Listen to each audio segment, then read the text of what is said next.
mayroon po akong kakilala na noon lahat po ng bisyo nasa kanya. Sugal, pamababae, inom. Palagi siya nasa kasino, hindi niya inaayos ng kanyang pamilya. Magaling na siya makisama sa mga taong kapwa niya mabisyo.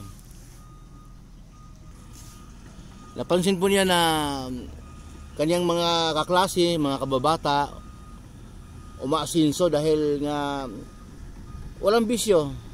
Di gaya niya na patapon lang yung pera niya.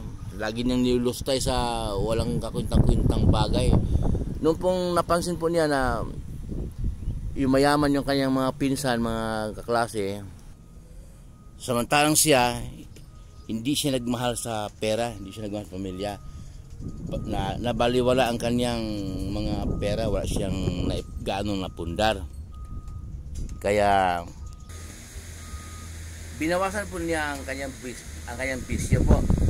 Tapos unti-unti na po niyang nakasanayan na wala na po sa kanya yung pagsusugal, saka pag-iinom, pag-drugs, wala na sa kanya yun.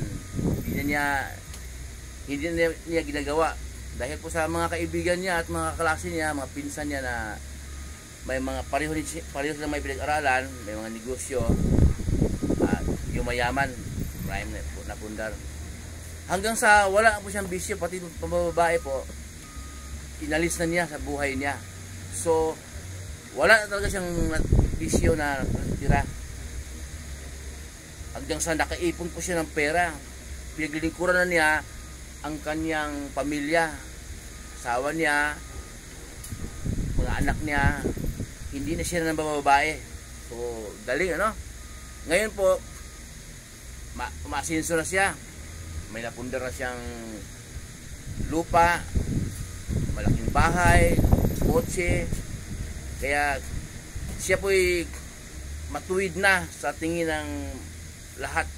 Kaibigan niya, kamag-anak niya, kamag-anak ng asawa niya, mga kapatid niya, mga anak niya. Napakaganda na po ang buhay niya ngayon. Pero, may pero pa. Pero, pagka niyayaan po siya na Bible study, pakinig ng salita ng Diyos, ayaw. Dahil katuwiran po niya, mabait na siya, wala na siyang taong naapakan. Inalis na niya ang lahat ng bisyo niya sa buhay niya. Kaya hindi niya kailangan na tumawag kay Lord. Kilala niya si Lord. At kilala rin siya ng Diyos. Mali po yun. Okay, tama. Ang ganda, no? Magmula sa maraming bisyo, inalis ang lahat ng bisyo. Ngayon wala ng bisyo. Napakabait na. Matuwid na kanyang pamumuhay. Pero, kung hindi po natin kilala si Jesus, hindi po tayo sumasampalataya na si Jesus ang daan. Sabi po doon sa John 14:6, sabi ni Jesus, ako ang daan at ang buhay, walang makakarating sa Ama kundi sa pamamagitan ko. Kung hindi ka sumasampalataya kay Jesus, hindi tayo magkaroon ng relasyon sa Diyos kahit gaano tayo kabait.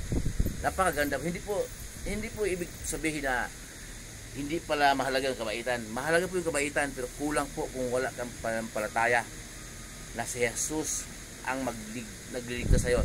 Binago mo yung buhay mo para makaipon ka lang. Okay? Binago mo yung buhay mo, dinainggit ka sa mga pinsan mo, mga kaibigan mo na may naipundar sila. Pero binago mo yung buhay mo para sa sarili mo. Hindi po natin kayang iligtas ang ating sarili, kundi si Jesus ang magliligtas sa atin. Ang sabi ni Jesus, siya ang daan. Hindi niya sinabi na ikaw mismo ang daan sa sarili mo para makarating sa langit. Hindi ikaw, hindi tayo, hindi sila. Si Jesus po ang daan. Kaya tayo po ay mabait. Kulang po yon kung hindi ka sumasampalataya na si Jesus. Ang dugo ni Jesus ang maghugas sa ating mga kasalanan. Ang dugo ni Jesus ang maglinis sa ating karumihan. Kulang po yon. Mananampalataya po tayo kay Jesus. Hindi po tayo magiging mabisyo din. Sumasampalataya ka, may bisyo ka naman. Wala din yun. So, yung dalawa po, combine. Okay? Sumasampalataya kay Jesus, pero inalis mo yung bisyo mo. Lumakad ka ayon sa turo ng ating Panginoong Hesus. Muli po yung lingkod, si Chef Roy. Mabuhay po kayo lahat, pagkapalain po tayong lahat ng Diyos.